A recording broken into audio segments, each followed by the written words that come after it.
My name is Nora Caldwell, and at 32 years old, I was 1 week away from losing everything I built for my daughter.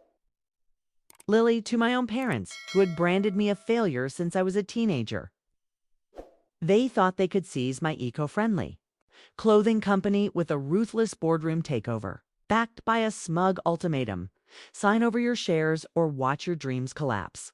What they never suspected was that behind my struggling single mom facade lay $10 million in personal wealth, a thriving business I'd bootstrapped from nothing, and a relentless drive to prove them wrong.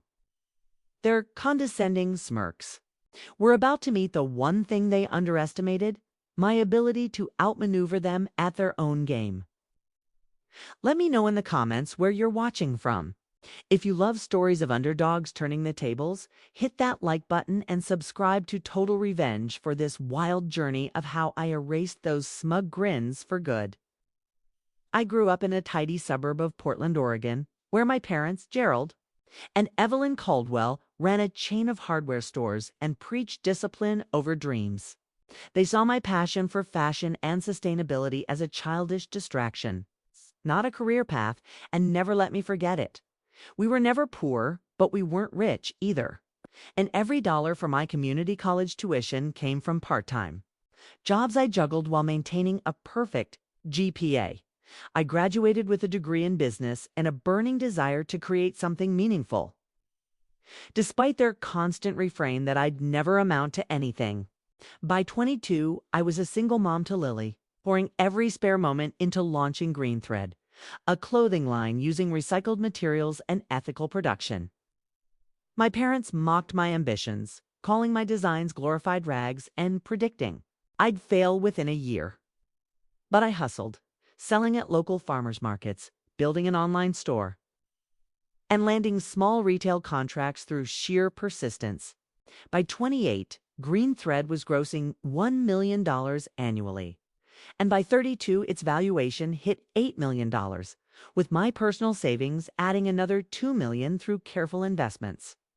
Nobody would have guessed it. From my modest lifestyle, I lived in a cozy rented apartment, drove a used Toyota, and dressed in my own sustainable designs, simple but stylish. I wanted my success to be judged on my work, not my bank account, so I kept my wealth private, known only to Lily, my best friend Tara, and my accountant, Victor. My parents' disapproval was a constant shadow, their voices echoing in my head, from years of dinners where they'd dissect my choices. Gerald would lecture about the stability of their hardware empire, while Evelyn would sigh, saying I was wasting my potential on a hobby that would never pay off. They never visited my small office, never asked about my growing client list, certainly never imagined Green Thread supplying major retailers across the Pacific Northwest. I met my husband, Daniel Harper, at a sustainability conference where Green Thread had a booth showcasing our recycled denim line. He was there as a marketing consultant, not some corporate heir. But his sharp mind and genuine passion for environmental causes caught my attention immediately. He stood out not just for his easy smile and hazel eyes, but because he asked thoughtful questions about my supply chain, genuinely impressed by my vision. Our first date was a hike through Forest Park, where he brought a thermos of coffee and admitted he'd researched my company online, calling it a game changer in sustainable fashion. That was Daniel all over, curious, supportive, and authentic. We fell hard and fast, weekend hikes turning into late-night talks about our dreams, shared meals with Lily, and a connection that felt like coming home. He loved that I was fiercely independent, and I loved that he saw my work as a calling, not a pipe dream, despite his own modest background as a freelancer. He proposed after a year on a quiet beach at sunset, with a simple silver ring that felt perfect on my finger. My parents, however, were less than thrilled. Gerald called Daniel a dreamer with no real prospects, and Evelyn hinted I was settling because I couldn't do better. They hosted us at their sprawling Portland estate for dinner, a cold affair, in a dining room that felt more like a museum than a home. Their questions were laced with judgment. Gerald asked about Daniel's income with a raised eyebrow, while Evelyn commented on my practical outfit, implying I couldn't afford better. Daniel didn't notice their barbs, or maybe he chose to ignore them. But I felt them like pinpricks, reminders of their lifelong dismissal of me. Still, I was in love, and their disapproval seemed like a small price to pay for the life I was building with Daniel and Lily. Wedding planning was simple. We wanted a small ceremony, but my parents insisted on contributing, framing it as their duty to ensure it wasn't an embarrassment. Evelyn had opinions on everything, from the venue, a quaint garden, to the menu, which she deemed too rustic. I let them take the lead on minor details, not because I couldn't afford better, but because I wanted to keep the peace and focus on what mattered: marrying Daniel. Gerald even suggested we move into their guest house after the wedding, implying we'd need their support to survive. I politely declined, explaining we'd chosen a condo near my office. But their assumption that I was scraping by stung more than I admitted. As the wedding neared, I felt their judgment creeping in. But I told myself that once we were married, Daniel, Lily, and I would carve out our own space, free from their influence. 1 week before the wedding, with the venue booked and my dress, a sleek, sustainable design, ready, I got a call from Gerald, his tone unusually formal, inviting me to a meeting at their office. He said it was about a family matter, something urgent to settle before the big day, and I should come alone as Daniel was busy with work. Looking back, I should have caught the edge in his voice, but I was juggling wedding plans, green threads, latest collection, and Lily's school schedule, so I agreed without a second thought. The Caldwell Hardware headquarters was a sleek, modern building in downtown Portland, all glass and steel, a testament to their success. I pulled up in my trusty Toyota, noticing Gerald's Range Rover parked prominently out front, a subtle flex of their wealth. The receptionist led me to the executive boardroom, not the cozy office where we usually met, another red flag I missed in my exhaustion. Gerald and Evelyn were waiting, seated at a polished mahogany table, dressed like they were closing a multi-million-dollar deal. Gerald in a tailored gray suit, Evelyn in a crisp navy blazer that screamed authority. "Nora, thank you for coming." On short notice, Evelyn said, her smile tight, not reaching her eyes. "Please, sit. We have something important to discuss before your wedding." I sat across from them, the room's cold formality making me feel like I was at a deposition, not a family meeting, and the untouched coffee tray between us only heightened the tension. "We've been thinking about your future." Gerald began, his tone clipped, businesslike. "With your marriage approaching, it's time to secure the family legacy and ensure stability for everyone involved." My stomach twisted. Their words sounded rehearsed, and I sensed where this was heading. "What exactly are we discussing?" I asked, keeping my voice steady, though my pulse quickened. Gerald slid a thick folder across the table, its cover embossed with their company logo. "This is a proposal to consolidate Green Thread under Caldwell Enterprises," he said. "It outlines a buyout of your shares to protect our family's financial interests." I didn't touch the folder, my mind racing. This is the first I'm hearing of any buyout, I said. "Green Thread is my company, and Daniel and I never agreed to this." "It's a standard precaution," Evelyn interjected, her voice smooth but patronizing. "Your little clothing venture is admirable, but it's risky, and we can't let it jeopardize the family's reputation." I picked up the folder, flipping through the proposal, my years in business telling me instantly it was a raw deal. The terms offered to buy my shares at a fraction of Green Thread's $8 million valuation, and included clauses that would give Caldwell Enterprises control over my designs and brand identity. "This is a takeover, not a buyout," I said, struggling to keep my tone even. "It undervalues my company and strips me of creative control." Gerald waved a hand, dismissive. "It's standard for protecting established family assets. Nora, you must understand, Caldwell Enterprises represents decades of success, not a fleeting startup." "What about my success?" I asked, my voice sharp. "Green Thread is profitable, growing, and mine." Evelyn's laugh was like nails on a chalkboard. "Your sustainable fashion idea is charming, dear, but it's not on the same scale as our empire. They saw me as the same failure they'd always labeled me, a dreamer who'd never matched their achievements. I felt heat rising in my cheeks, but I forced myself to stay calm. "When does this need to be signed?" I asked, buying time. "Today would be best," Gerald said, producing a pen with a flourish. "The wedding is in 7 days, and we'd prefer this settled before then." I set the folder down. "I'll need my lawyer to review this first," I said, watching their faces tighten. "Your lawyer," Evelyn said, her tone dripping with skepticism. "Is that necessary? Our legal team drafted this. They're the best in Portland." "Best for Caldwell Enterprises," I replied, "but our interests clearly aren't aligned here." Gerald's jaw twitched. "Nora, this is a family matter. Delaying this could complicate things, especially so close to the wedding." "Are you saying the wedding depends on me signing this today?" I asked, needing clarity on their threat. Evelyn's smile was icy. "What we're saying, dear, is that the Caldwell family has expectations. And if you value your future with Daniel, you'll comply. Sign it or we'll ensure Green Thread fails."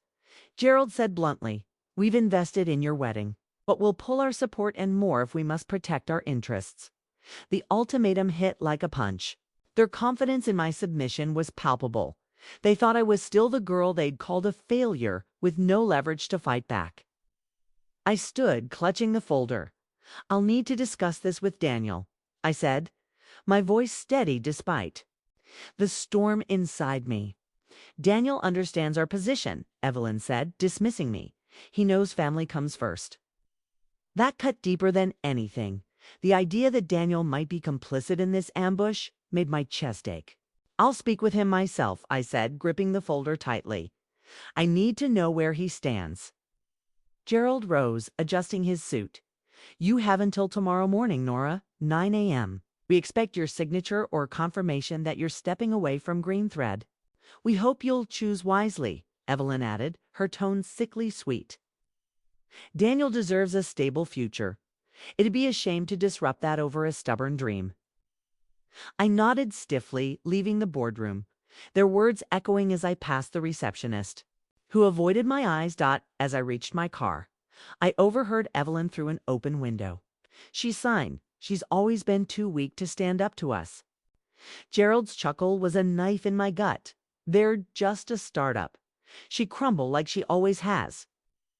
I slid into my Toyota, the folder heavy on the passenger seat, and drove only a block before tears blurred my vision, forcing me to pull over. My phone buzzed, Daniel's name on the screen, but I let it go to voicemail.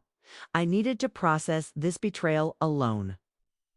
At a stoplight, memories flooded back. Gerald criticizing my high school sketches as a waste of time. Evelyn refusing to attend my college graduation because it wasn't Ivy League. Family dinners where they'd praise my brother's role in their business while dismissing my ideas as naive. I'd brushed off their slights, thinking love and hard work would prove them wrong. But now I saw their pattern they'd always seen. Me as less a failure to be managed. I reached my apartment, sank onto the couch, and called Tara. The one person who'd always believed in me. "They did what?" Tara's voice was pure outrage over the phone. "1 week before your wedding. That's disgusting, Nora." She knew everything about me, including my $10 million net worth, which made their move even more infuriating. "The worst part is they implied Daniel's on board," I said, my voice breaking. "I don't know if he knew or if they're just manipulating me." "You need to talk to him," Tara said, "but don't let them bully you. They're banking on you folding."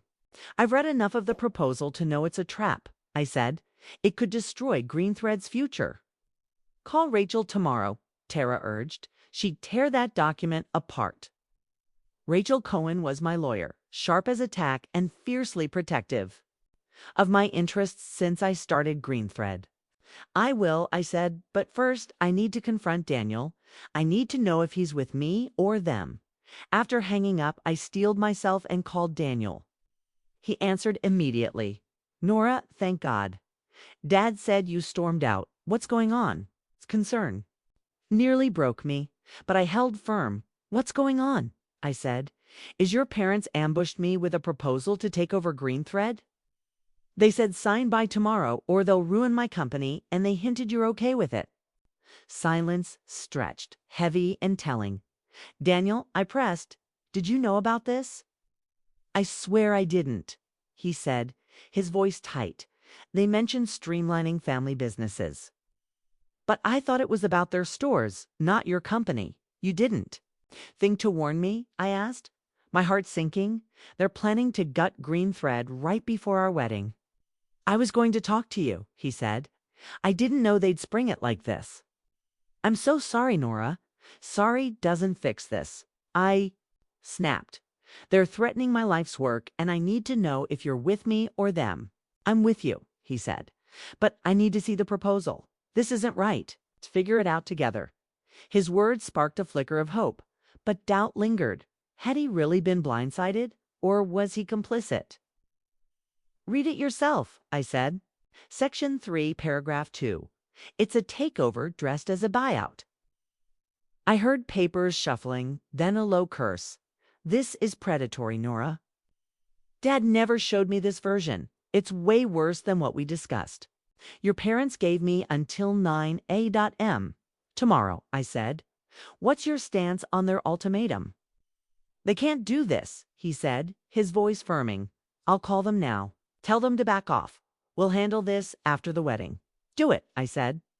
"Because right now it feels like I'm fighting your family alone." "I'm calling them," he promised. "I love you, Nora. We're a team, okay?" The call ended, and I sat in my quiet apartment, the proposal glaring from the coffee table, my tears giving way to a fire I hadn't felt in years. If the Caldwells wanted to play dirty, it was time they met the real Nora Caldwell, not the failure they'd always dismissed. I opened my laptop, pulling up my financials. Green Thread's $8 million valuation. My $2 million in savings. A fortune built from late nights and relentless hustle. For years, I'd kept my success quiet, not out of shame, but because I wanted to be seen for my work, not my wealth. I'd seen how my parents fawned over rich colleagues, and I refused to be defined by their shallow metrics. But their ultimatum had changed the game. They thought I was a pushover, but I had the resources and resolve to fight back. I texted Rachel. "Urgent meeting, 7 a.m. tomorrow. Takeover threat. Wedding in 7 days. Bring your origami." Her reply was instant office at 7. "Bring the proposal. We'll crush it." I barely slept, cycling through anger, betrayal, and determination. But by morning, one thing was clear. The Caldwells had underestimated me for the last time at 6:30 a.m. I was in my office, a small sunlit space filled with fabric samples and mood boards, reviewing the proposal line by line. I wore a tailored green blazer, my power outfit, projecting confidence and control, my hair swept into a neat bun, and simple jade earrings from Lily's first art fair, a reminder of why I fought so hard. Rachel arrived at 7 sharp, her no-nonsense demeanor a comfort, her gray suit as sharp as her mind, her briefcase brimming with legal expertise. "Good morning, Nora," she said, setting her bag on the conference table. "This takeover attempt sounds like a bold move. Tell me everything."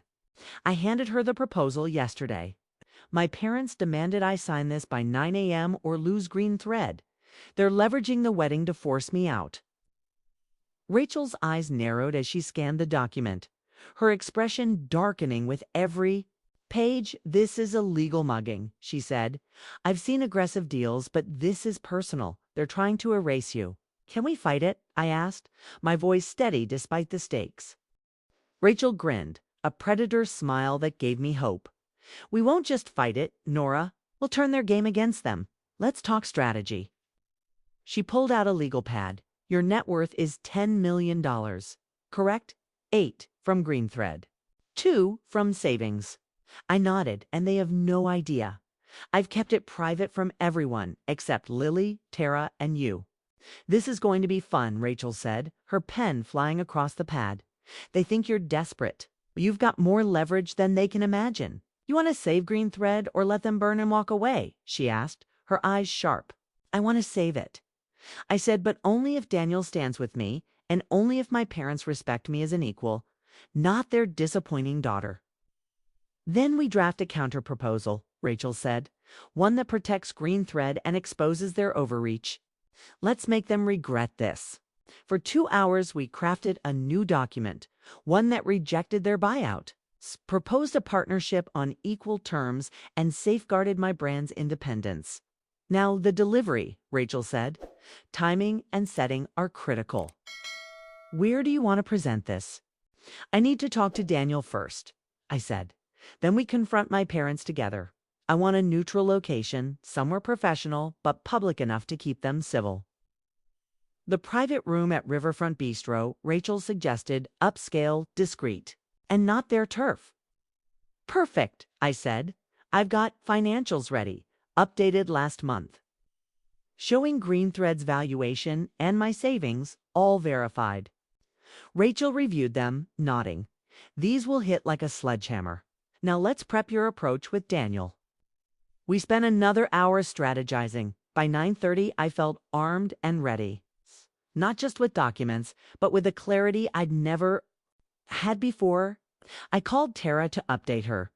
You're really doing this, she said, revealing your success to those snakes after all these years. It's time.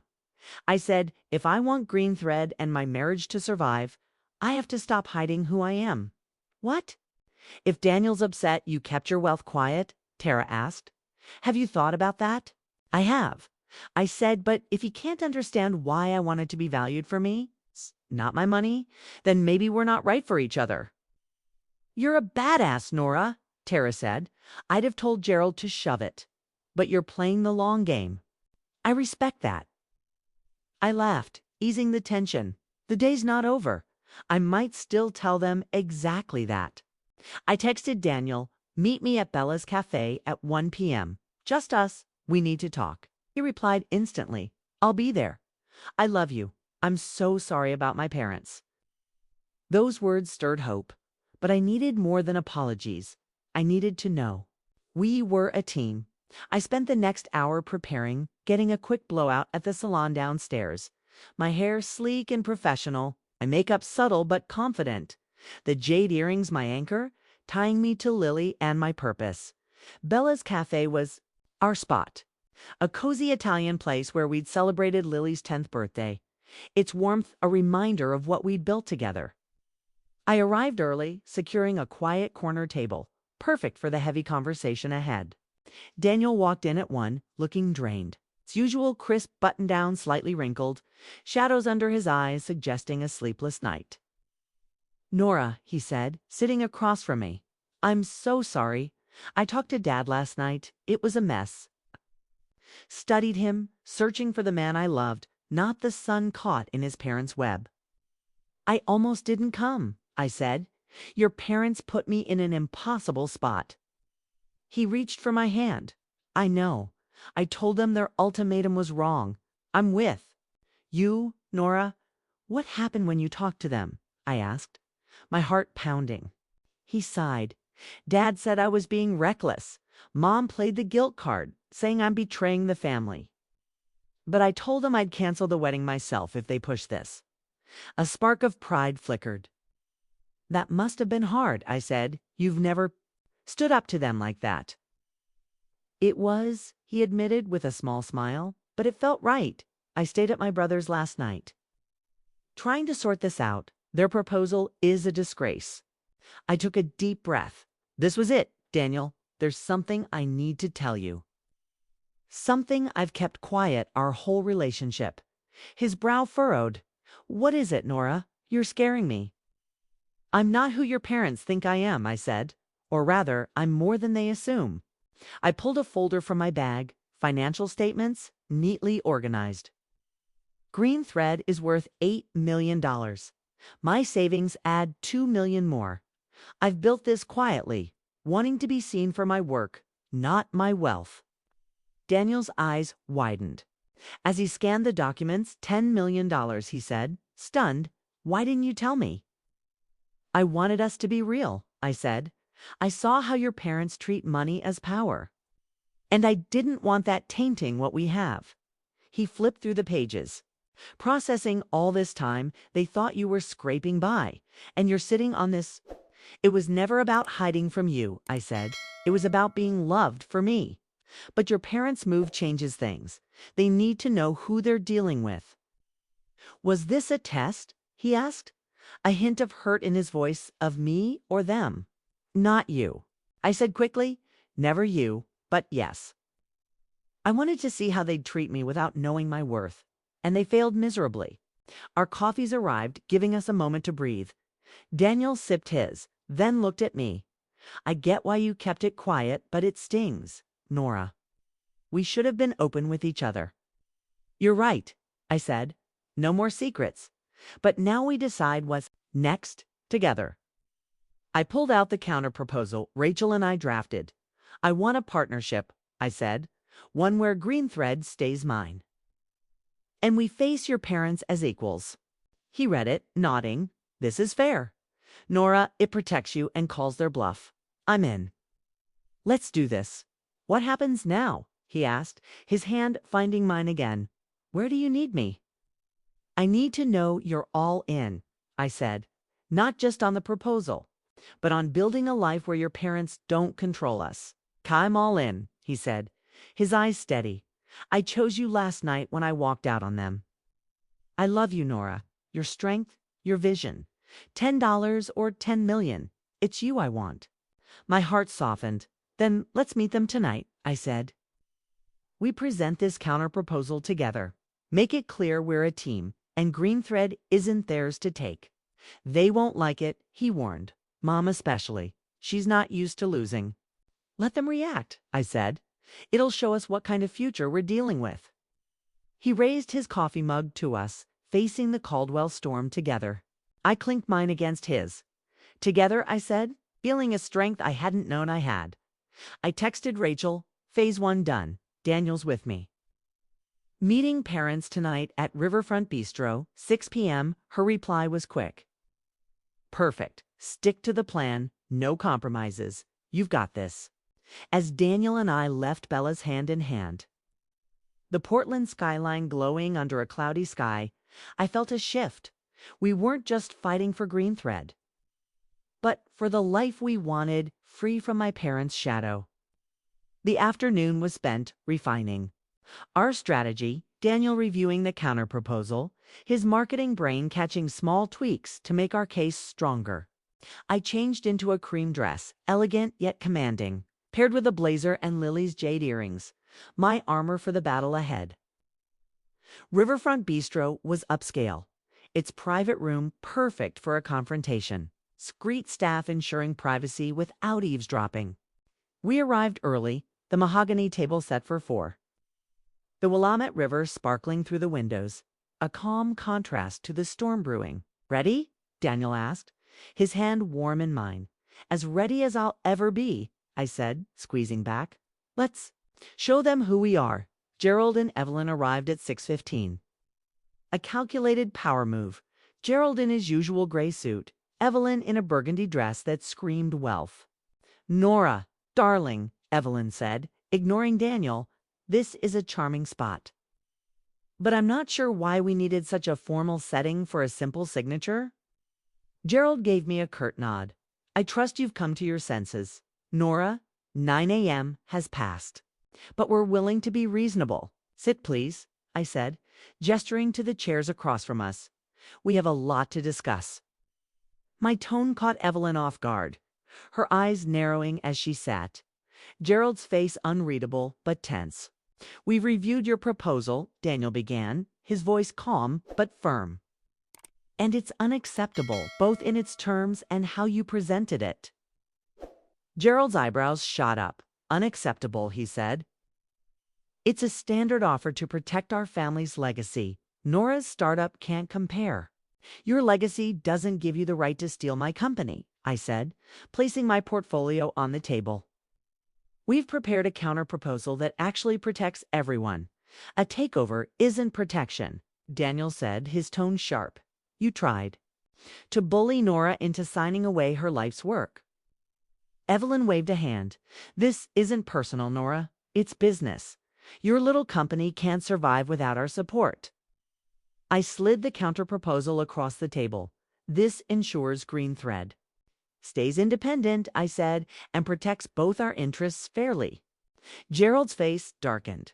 That wasn't the deal. You were to sign our proposal, not rewrite it. Things change when you try to strong-arm me, I said, meeting his gaze, especially when you don't know the full picture. I placed my financial statements. On top, my net worth is $10 million. I said 8 from Green Thread's valuation, 2 from savings, all earned through my work. Evelyn's jaw dropped. Gerald reached for the documents, his composure cracking. That's impossible, he muttered. You're a single mom with a failing startup. I live modestly by choice, I said. My parents taught me hard work, and it's paid off, unlike your assumptions about me. The waiter brought sparkling water, breaking the tension momentarily. But Evelyn's face was flushed. You hid this from us, she said accusingly. Would you have treated me differently if you'd known? I countered. Your actions prove you only respect wealth, not me. Gerald scanned the statements. These are legitimate, he admitted, his voice tight. This changes everything. It shouldn't, Daniel said. You should have respected Nora from the start, not tried to crush her dreams. The counterproposal protects. Green Thread offers a partnership. I said, not a takeover. It's fair, unlike your attempt to erase me. Rachel drafted this, I added, it's ironclad. You have until tomorrow noon to review it. The wedding's in 6 days. We need this settled. Evelyn bristled. That's not enough time, she said. We need proper legal review. You gave me less for your ultimatum, I reminded her, so you'll manage. Gerald placed a hand on Evelyn's arm. We'll have our lawyers look at it by noon, he said. But any changes must be balanced. Agreed, Daniel said. This isn't about winning, it's about fairness, something you forgot. Evelyn's eyes darted between us. I may have underestimated you. Nora, she said, her voice softer, but keeping this secret was deceptive. Maybe I said, but your assumptions about me were worse. Let's build from truth now. The waiter returned asking about dinner, but we declined. The meeting's purpose served. Gerald shook my hand, a rare gesture. You're tougher than I thought, Nora, he said. We'll see where this goes. Evelyn's goodbye was curt, but lacked her usual venom, a small victory. As they left, Daniel pulled me close. You were incredible, he whispered. We did this together. We left Riverfront Bistro under a darkening Portland sky. Daniel's hand steady in mine, but the weight of my parents' ultimatum still pressed on my chest. Their shocked faces when I revealed my $10 million net worth lingered in my mind, yet I knew their pride wouldn't let them back down easily. Gerald's handshake and Evelyn's softened tone were small cracks in their armor. But I wasn't naive enough to think the battle was over. The counterproposal, with its fair terms to protect Green Thread, was a gauntlet thrown, and their noon deadline tomorrow loomed like a storm cloud. Daniel squeezed my hand as we reached our car, his hazel eyes searching mine. You were a force. In there, Nora. But are you okay? I nodded, though my heart raced. I feel alive, I said, but I'm not sure what they'll do next. They've never been challenged like this. He pulled me close. Whatever they throw at us, we'll face it together. I promise you that. As we drove home, I felt a fragile hope, but the curiosity of whether my parents would accept defeat or double down kept my nerves on edge. Back at our condo, Lily was asleep, her babysitter quietly tidying the kitchen, oblivious to the war weed just waged. I checked on my daughter, her peaceful face a reminder of why I'd built Green Thread, to give her a future free from my parents' judgment. Daniel poured us tea, his hands steady but his brow furrowed. I called my parents after you left their office, he said. They tried to spin it like they were protecting us. I sat across from him, the counter-proposal folder on the table. What did you say? I asked, needing to know his resolve held firm. I told them they crossed a line. He said, I said Green Thread is yours, And if they push this, they're pushing me away too. His words eased some of my doubt, but a question gnawed at me. Did they ever mention me as a failure to you, Daniel? He hesitated, then nodded. They called your business a risky venture, said you'd never make it big, but I never believed them. The admission stung, but it fueled my fire. They'd underestimated me my whole life. And tomorrow's meeting would decide if they'd finally learn. I barely slept that night, my mind replaying Evelyn's icy smile and Gerald's calculated nod as they left the bistro. By 6 a.m., I was up, reviewing the counterproposal with a fresh cup of coffee. Its terms as shield for Green Thread's $8 million valuation and my $2 million in savings. I dressed in a sharp black dress, sustainable silk from my own designs, paired with Lily's jade earrings, a quiet nod to my purpose. Rachel texted, confirming she'd join us at the noon meeting, her presence a legal fortress against my parents. Tactics. Daniel was already on the phone with his brother, strategizing how to handle Gerald's inevitable pushback, his voice firm but tired. Lily bounded into the kitchen, her 11-year-old energy a stark contrast to my tension. "Mom, are you winning against Grandma and Grandpa?" she asked. I hugged her. "Not yet, sweetheart," I said, "but we're fighting hard, and that's what matters." As she grabbed her backpack for school, I wondered what my parents would try next. Their silence since last night felt too calculated, too ominous. At 10 a.m., Rachel arrived at my office, her briefcase packed with backup documents, her eyes gleaming with anticipation. "This is a power play, Nora," she said. "They'll try to intimidate you, but your financials and our counterproposal give you the upper hand." We went over every clause again, ensuring no loophole could let Caldwell Enterprises claim Green Threads, designs, or profits. She pointed to Section 5, Paragraph 3. "This protects your intellectual property." She said, "They can't touch your brand no matter what they offer." I nodded, but my stomach churned. What if they refuse the partnership and escalate? I asked. "They've got resources we can't match." Urchel's smile was fierce. "They've got money, but you've got proof of success and a better story. Juries and public opinion love an underdog." I clung to that, knowing the meeting at Riverfront Bistro would be a showdown. Not just for Green Thread, but for my identity as more than their failed daughter. Daniel joined us, his laptop open to Green Thread's latest sales reports. "We're showing growth," he said. "This strengthens our case." They can't call you a failure now. The bistro's private room felt different at noon. The river outside gray, under a cloudy sky, mirroring the tension building inside me. We arrived early, Rachel setting up her documents, Daniel adjusting his tie, his support a quiet anchor. Gerald and Evelyn walked in at 12:10. Another power move, their faces composed but their eyes wary. They knew the game had shifted. "Nora," Gerald said, nodding curtly. "Daniel, I see you've brought your lawyer an interesting choice." Evelyn's smile was thin. "We've reviewed your counterproposal." She said, "It's ambitious, but we have concerns about its feasibility." Rachel leaned forward. "Let's discuss those concerns," she said. "Our terms are fair. Unlike your original offer, which undervalued Green Thread by millions." Gerald's jaw tightened. "We're protecting our family's legacy," he said. "Your company's instability could drag us down." I slid my financial statements forward. "Green Thread is worth $8 million. Said my savings, add $2 million. I'm not the failure you think. Kay, and I won't let you steal my work." Evelyn's eyes flicked to the documents, her composure. "Slipping, you've done well, Nora," she said. "But this secrecy feels like a betrayal of family trust."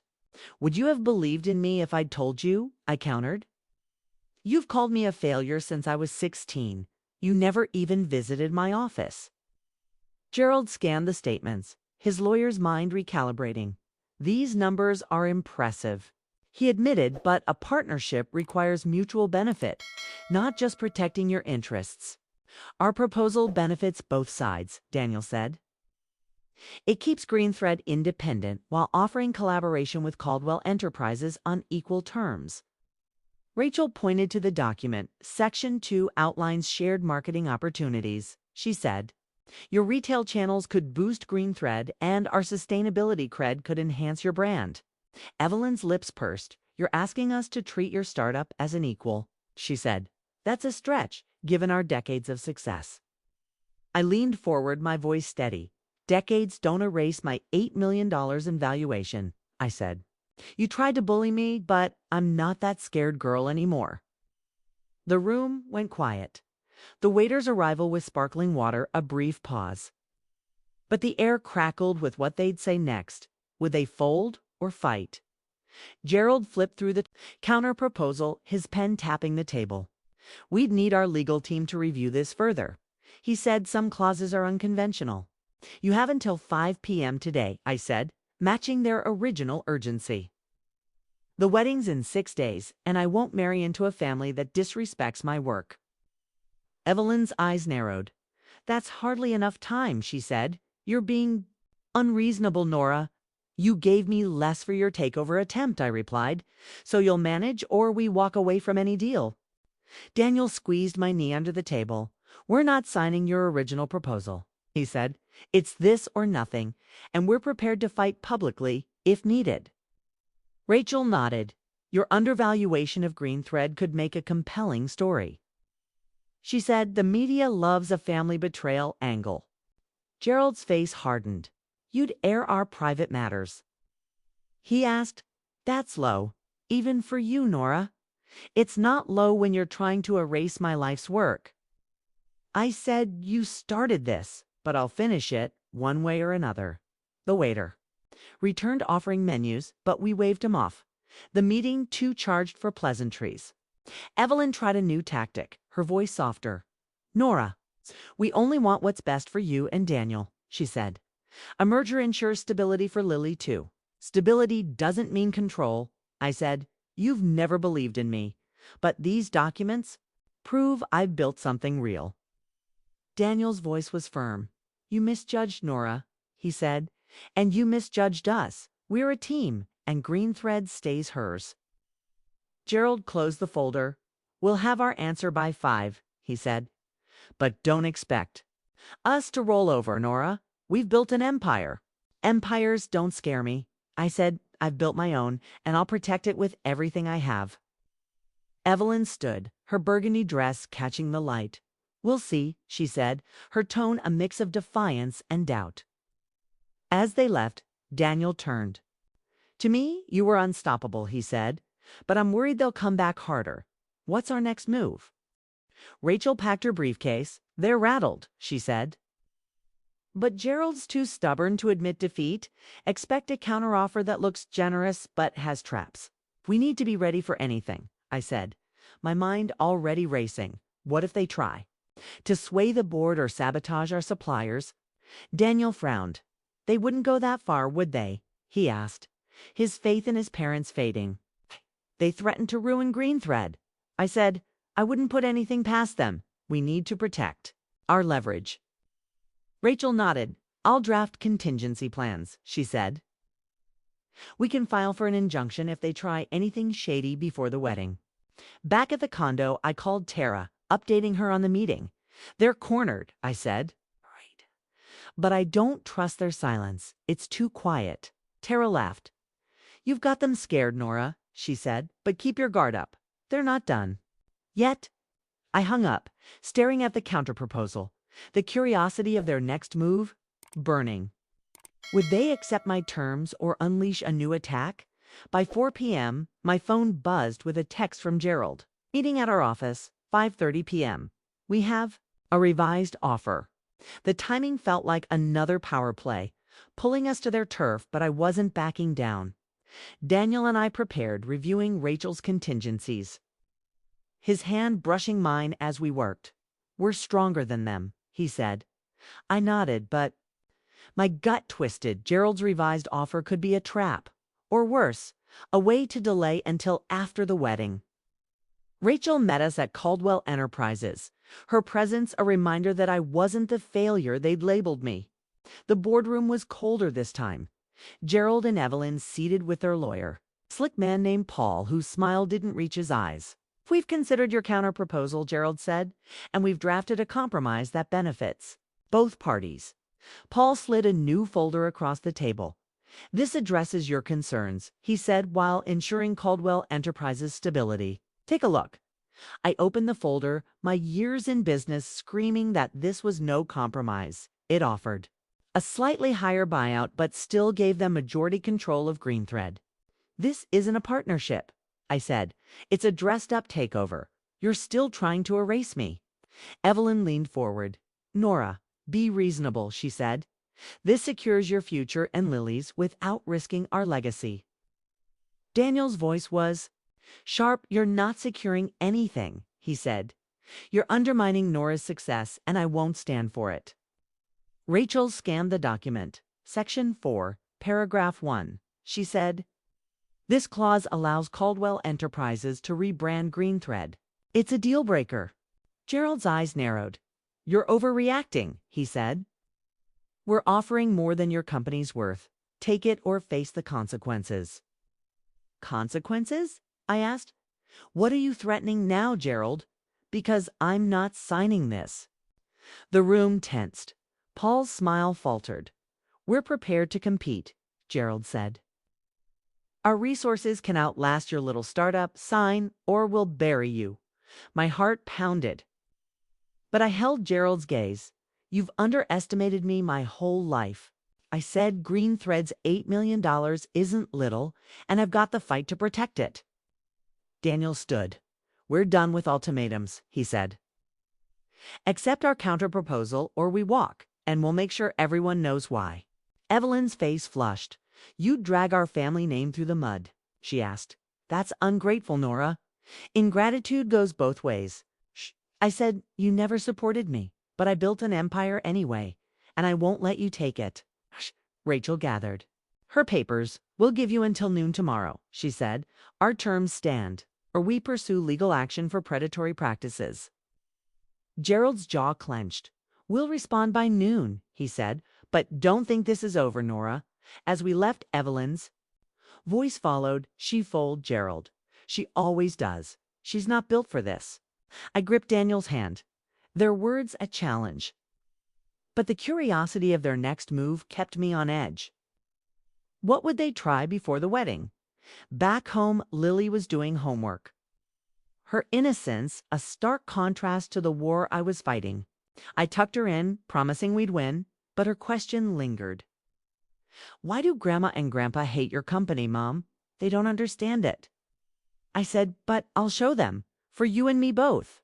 Daniel and I sat up late, dissecting their revised offer, every clause a trap to dilute my control. Rachel texted. They're desperate, she said. I'm preparing a press release in case they escalate. It'll expose their tactics.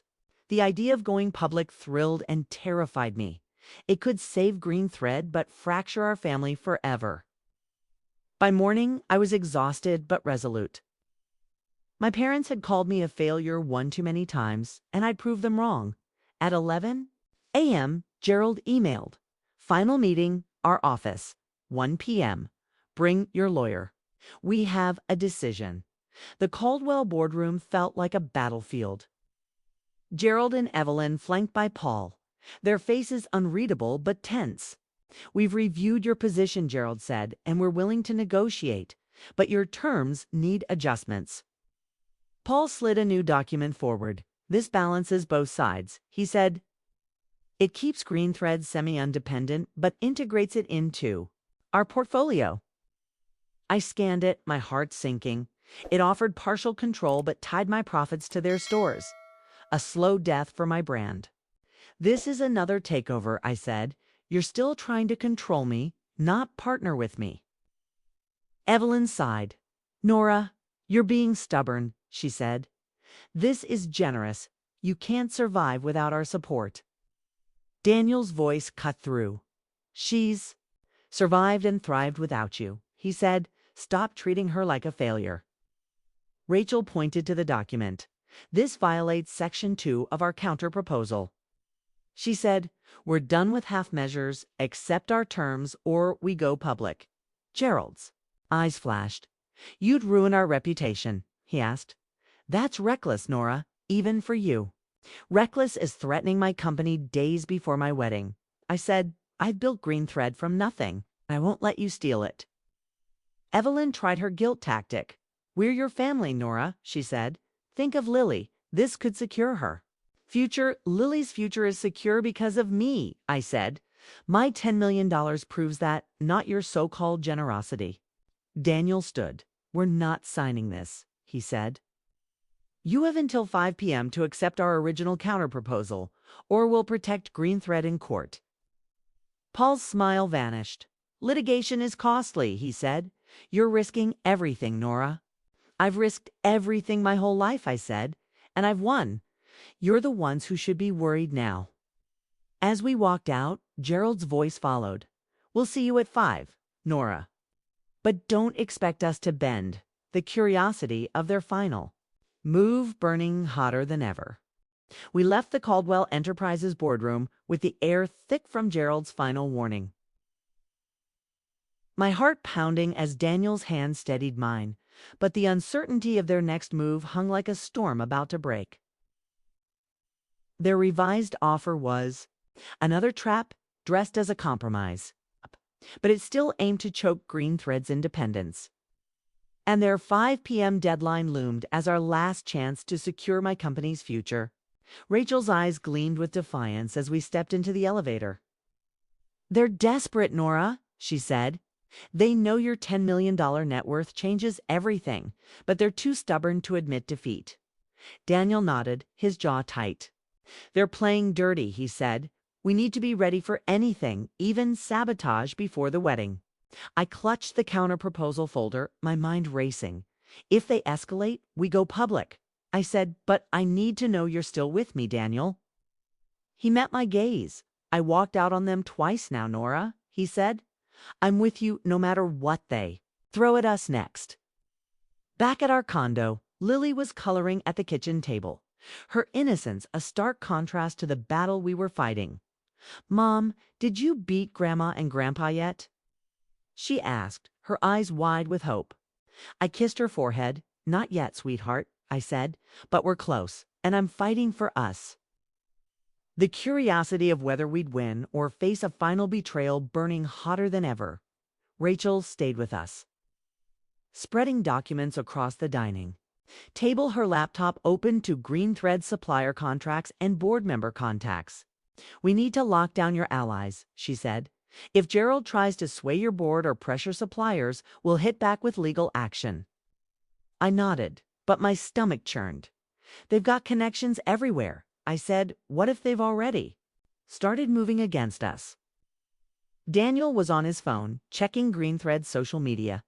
No whispers of trouble yet, he said, but I'll monitor for any smear campaigns. Rachel pulled up a draft press release. This exposes their takeover attempt. As predatory, she said, we'll hold it until 5, but if they push, we publish tomorrow. The idea of airing our family's dirty laundry thrilled and terrified me. It could save green thread, but shatter any hope of reconciliation with my parents. Lily wandered over, hugging me. You're stronger than them, Mom, she said, her faith fueling my resolve to face whatever came next. As the clock ticked toward 5, I wondered what Gerald and Evelyn were planning. Their silence felt like the calm before a hurricane, and I braced for impact. At 4:45, we arrived at Caldwell Enterprises, the glass building looming under a gray Portland sky, its sleek facade a reminder of their power. Rachel led the way, her briefcase a weapon, while Daniel's hand in mine anchored me against the rising tension. The boardroom was set for war. Gerald and Evelyn already seated with Paul, their lawyer, and 2 new faces, board members from Caldwell Enterprises, a clear escalation. Nora, Gerald said, his voice clipped, you've forced our hand, but we're prepared to end this today. Evelyn's smile was cold. We've revised our offer again, she said. It's generous, and we expect your cooperation for the sake of family unity. Paul slid a new folder across the table. This integrates green thread into our portfolio. He said, with you retaining a minority stake, it's a fair compromise. I opened it, my business instincts screaming. The terms offered a $2 million payout but gave them full control of GreenThread's branding and operations. This is no compromise, I said. It's a death sentence for my company. You're still trying to erase me. Rachel leaned forward, Section 1, Paragraph 4. She said, this strips Nora of creative control and undervalues GreenThread's $8 million valuation by at least $6 million. Daniel's voice was sharp. You're not negotiating, he said. You're bullying. And we won't let you destroy what Nora's built. Gerald's eyes narrowed. You're being emotional, Nora, he said. Our resources can crush your startup. Sign this or we'll ensure GreenThread fails before your wedding. Evelyn nodded. Think of Lily, she said. This secures her future, unlike your risky venture that's bound to collapse. I gripped the table. You've called me a failure my whole life. I said, but my $10 million proves I'm not, and I won't let you steal my company. Daniel stood. We reject this. He said, our counterproposal stands. Accept it by 6 p.m. or we go public with your tactics. Paul's smile was gone. Litigation is a mistake. Nora, he said, you can't afford to fight us, and the press will ruin. You too? I met his gaze. I've fought harder battles than this, I said, and I've won. You're the ones who should be scared. The room silent as the stakes skyrocketed. The waiter appeared, offering coffee, but we waved him off. The tension. Too thick for distractions. Gerald leaned back. We've added a clause to protect your role, Nora, he said. You'd stay on as a consultant. It's more than fair. Consultant? I laughed bitterly. You mean a figurehead while you've got my brand? I built GreenThread from nothing, not your empire. Evelyn's face flushed. You're ungrateful, she said. We're offering you a place in our legacy, something your little company will never achieve. Rachel slid our counterproposal forward. This is the only deal on the table, she said. It protects GreenThread's independence and offers a partnership, not a takeover. Daniel's voice was steady. You misjudged Nora, he said, and you misjudged me. We're done with your ultimatums. Gerald's jaw clenched. You'd drag our family through. The mud? He asked. That's slow, Nora, even for you. It's not low when you're threatening my life's work, I said. You've started this war. But I'll finish it, and I'll do it my way. We left the boardroom, Rachel whispering, they're bluffing, she said.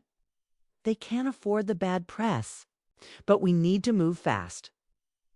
Back at the condo, Lily was watching a movie, her laughter a brief escape from the storm. But I couldn't shake the fear of what my parents might do next.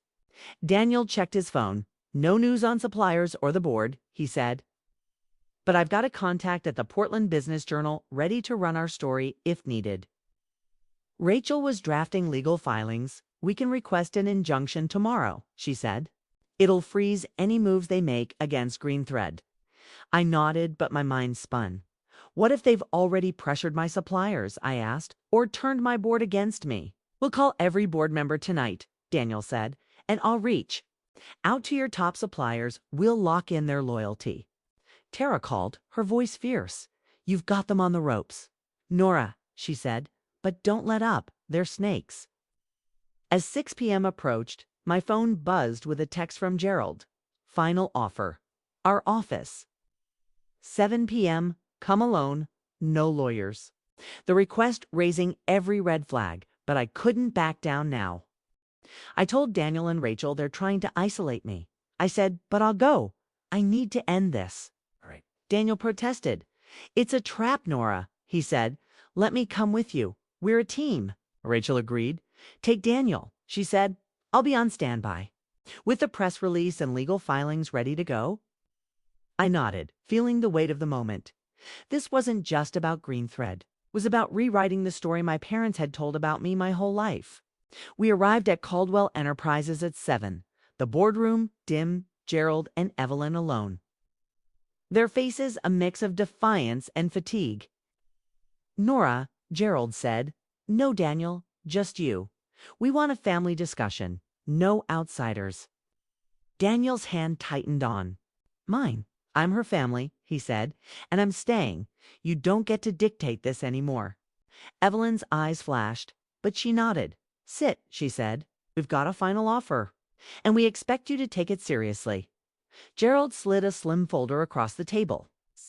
This is our last attempt at peace, he said. It gives you $3 million and a board seat, but Green Thread becomes a Caldwell subsidiary. I opened it, my heart sinking. The terms still stripped my control. Tying Green Thread's profits to their stores, a slower death than before. This is the same takeover with a better mask, I said. You're not listening. I won't give up my company. Evelyn's voice was sharp. You're throwing away a fortune. Nora, she said, you'll fail without us, just like we always knew you would. Daniel's voice cut through.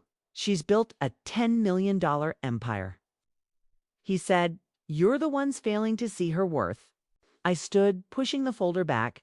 I reject this. I said, our counterproposal is final. Accept it by 8 p.m., or we go public tomorrow morning. Gerald's face darkened. You'd destroy our family's name, he asked. You're more ruthless. Then I thought, I've had to be. I said, you taught me that by calling me a failure, but I'm done proving myself to you. We left. The city lights blurring as we drove home, Daniel's hand never leaving mine. You were incredible, he said, but I'm worried they'll retaliate before the deadline. Rachel was waiting at the condo, her laptop open. I've got the press release ready, she said. I've contacted 2 board members. They're loyal to you, Nora. We called the rest, securing their support, and Daniel reached out to our top suppliers, all confirming they'd stick with Green Thread. By 7:50, my phone buzzed. An email from Gerald. We accept your counterproposal, he wrote. Meet tomorrow at 9 a.m. to finalize. No press. I stared at the screen, disbelief mixing with caution. They're giving in. I said, but I don't trust it. It's too easy. Rachel nodded. It's a win, but we verify every detail. She said, they might slip in last-minute changes. Daniel pulled. Me, close. We did it. Nora, he said, you proved them wrong. But I nodded. The victory hollow until the papers were signed. The curiosity of whether they'd honor their word or pull a final trick kept me awake. My mind racing as the wedding loomed 5 days away. The next morning, we met at Caldwell Enterprises, Rachel by my side. Daniel's presence a quiet strength. The boardroom less hostile, but still tense. Gerald and Evelyn sat with Paul. A new contract on the table. This aligns with your counterproposal. Gerald said, it's a partnership, not a takeover. Rachel reviewed it, her eyes sharp. Section 1 protects Green Thread's independence. She said, Section 3 ensures shared profits without control. It's solid. I scanned it, my heart pounding. The terms matched our demands. Preserving my $8 million valuation and my creative control. We're signing this, I said, but only if you acknowledge you were wrong to underestimate me. Evelyn's face tightened, but she nodded. We misjudged you. Nora, she said, your success is clear. We're proud to partner with you. Gerald extended his hand. You're a formidable opponent, he said. This benefits us all. Let's move forward. I shook it, feeling a weight lift, but the victory was bittersweet. Their pride came too late, and I'd never forget their betrayal. The wedding was 4 days later. At the garden venue we'd chosen, my sustainable silk dress glowing under the soft sunlight. Lily adjusted my veil, her eyes bright. You won, Mom, she said. You showed them you're not a failure. Daniel's vows were heartfelt, promising to stand by me as equals. His love a balm to the wounds of the past week. Gerald and Evelyn attended, their smiles strained but present. Evelyn even offering a toast to our future. A gesture I accepted but didn't fully trust.